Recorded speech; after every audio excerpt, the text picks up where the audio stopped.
दोस्तों, अगर हमारा मन खाली हो जाए तो हम उसमें कुछ ऐसी चीज़ डाल सकते हैं, कुछ ऐसे विचार डाल सकते हैं जिससे हम अपनी मन की बकबक को शांत कर सकते हैं। जो विचारों का सैलाब हमारे मन में चलता रहता है, उन्हें हम बहुत अच्छी तरह रोक सकते हैं।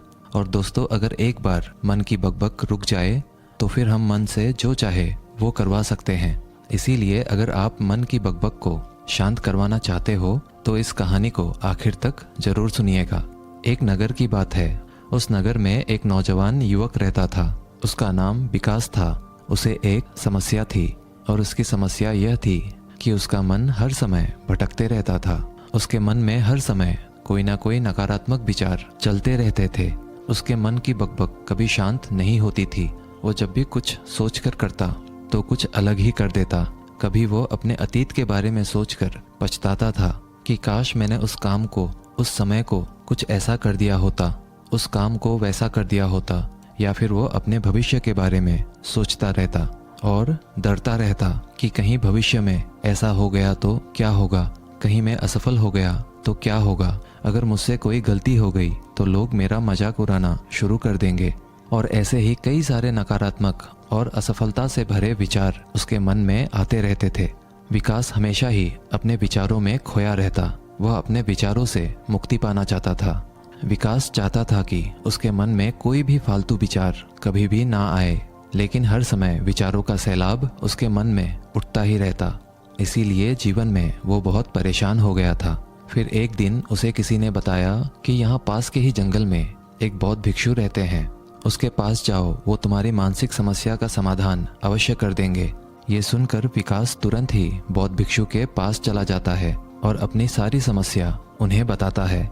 बौद्ध भिक्षु भी विकास की बातों को बड़े ही ध्यान से सुन लेते हैं और उससे कहते हैं कि तुम मुझसे क्या जानना चाहते हो।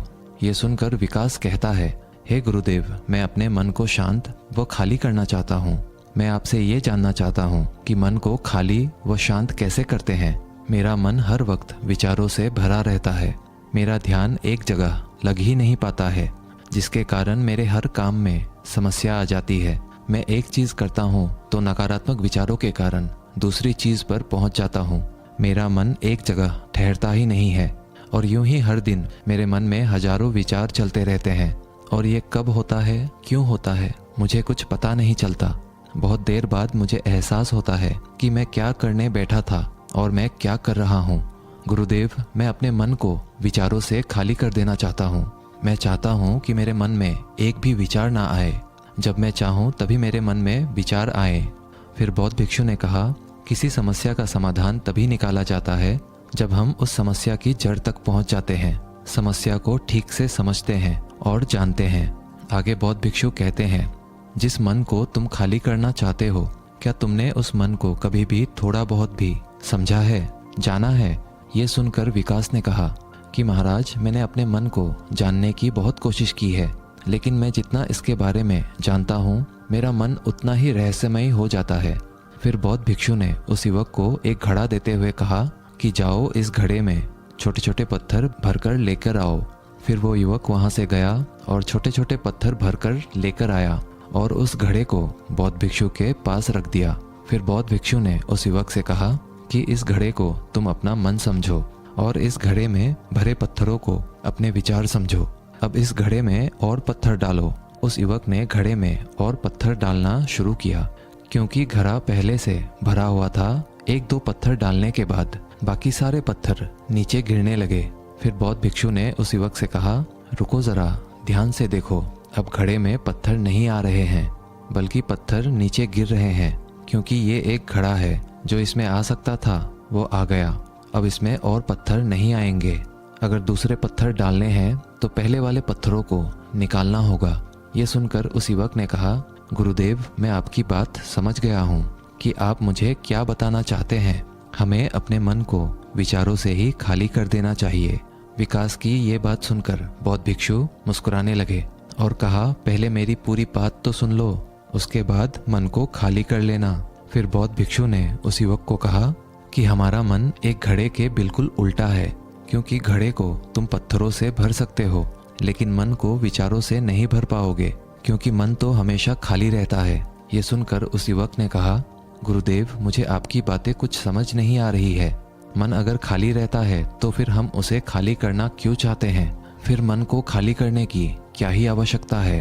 फिर बौद्ध भिक्षु ने उससे कहा कि इस घड़े से एक एक करके पत्थरों को बाहर निकालो। विकास ने वैसा ही किया। वह घड़े में से एक एक करके पूरे पत्थरों को बाहर निकालता रहा और ऐसा करते करते अंततः घड़ा खाली हो गया।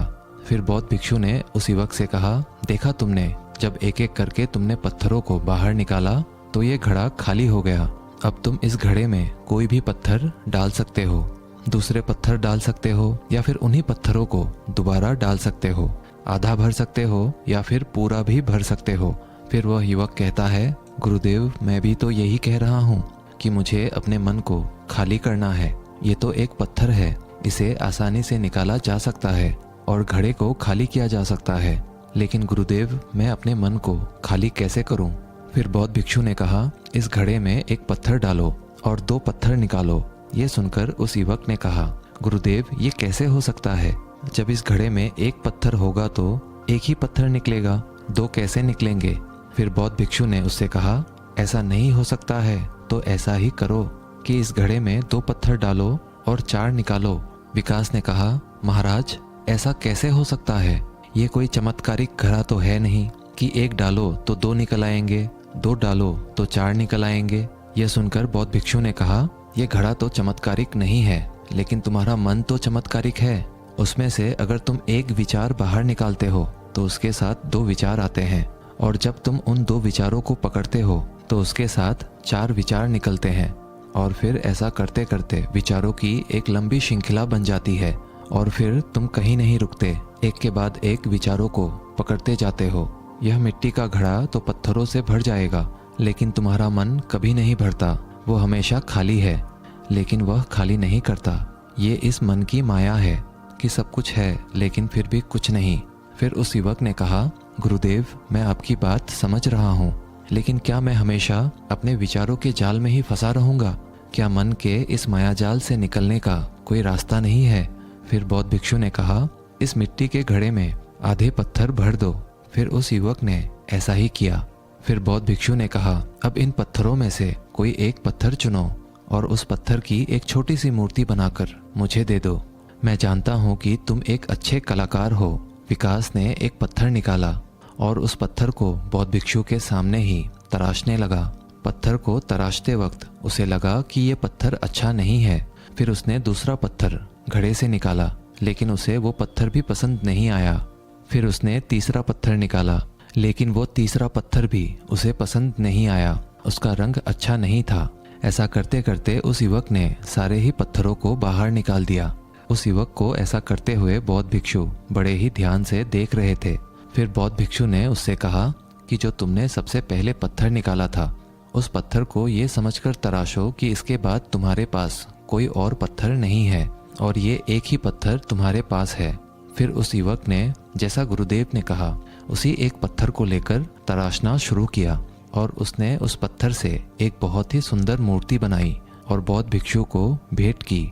और बौद्ध भिक्षु से कहा, गुरुदेव, इस पत्थर से इतनी सुंदर मूर्ति बन सकती थी, मैं ये सोच भी नहीं सकता था। उस युवक की बात सुनकर बौद्ध भिक्षु ने कहा कि जब तुम्हारे पास और कोई दूसरा विकल्प नहीं होता है, तब हम उस विकल्प में ही संपूर्ण ऊर्जा लगाते हैं और उसी को सबसे बेहतर बनाते हैं। और जब हमारे पास कई सारे विकल्प होते हैं तो हम पत्थर चुनते भी नहीं और मूर्ति बनती भी नहीं।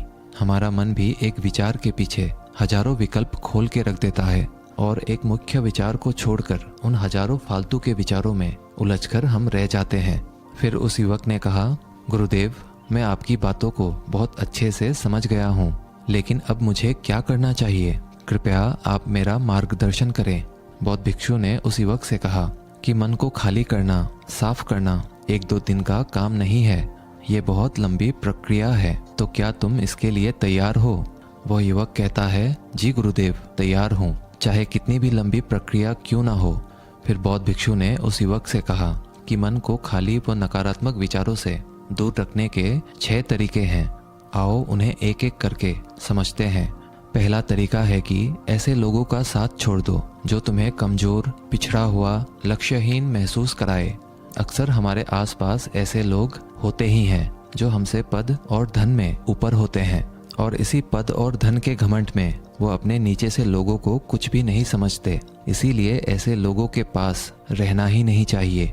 और ऐसे लोग अपने से छोटे लोगों को हमेशा यही महसूस कराते हैं कि आप कितने छोटे हैं, और इसीलिए वो छोटे लोग अपने जीवन में कुछ बड़ा हासिल कर ही नहीं सकते।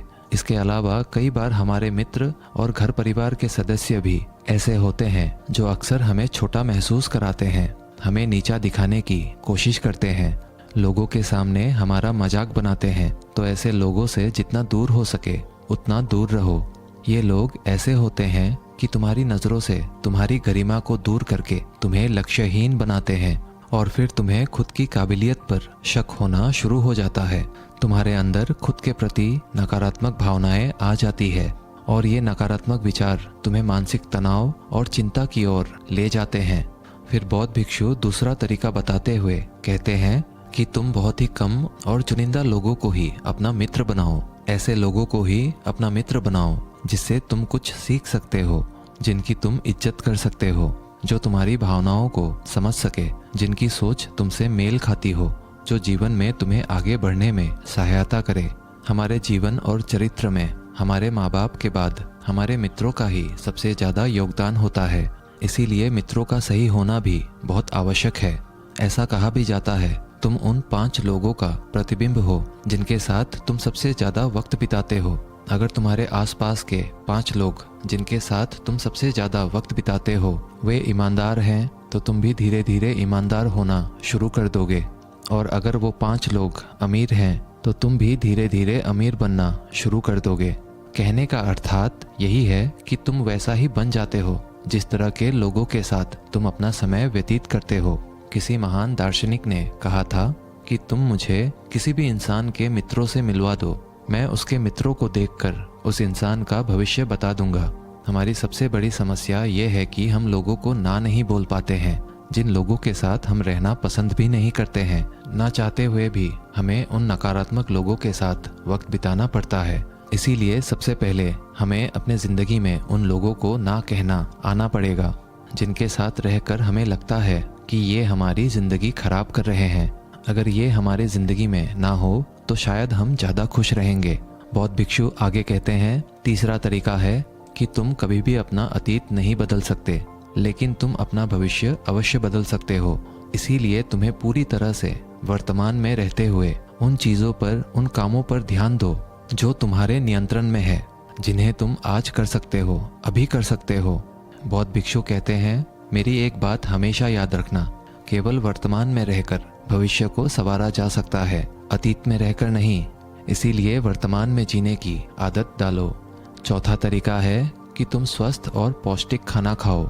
हमारा शरीर ऊर्जा से चलता है, और हम जैसा खाना खाएंगे वैसी ही ऊर्जा हमारे शरीर को मिलेगी।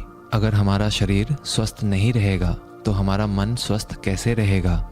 जब शरीर कमज़ोर व बीमार रहता है तो मन में कई सारे नकारात्मक विचार आते हैं, और स्वस्थ शरीर में स्वस्थ दिमाग का वास होता है। इसीलिए शरीर को स्वस्थ व मजबूत रखना हमारी जिम्मेदारी है। बौद्ध भिक्षु कहते हैं कि 5वां तरीका यह है कि रोज ध्यान करो। ध्यान करने का सबसे उपयुक्त समय सुबह या फिर रात को सोने से पहले होता है, लेकिन अगर तुम्हें ध्यान में गहरा जाना है तो सबसे उपयुक्त समय रात का ही होता है। रात में सोने से पहले ध्यान करने से नींद में भी सुधार होता है और बहुत गहरी नींद आती है। ध्यान करने के लिए तुम अपनी सांसों पर ध्यान केंद्रित कर सकते हो, या फिर तुम अपने मन में उठने वाले विचारों पर भी अपना ध्यान केंद्रित कर सकते हो। मन में उठने वाले विचारों पर ध्यान केंद्रित करने से ध्यान करने वालों का ज़्यादा फायदा होता है, क्योंकि इसमें आसानी से गहरे ध्यान में उतरा जा सकता है।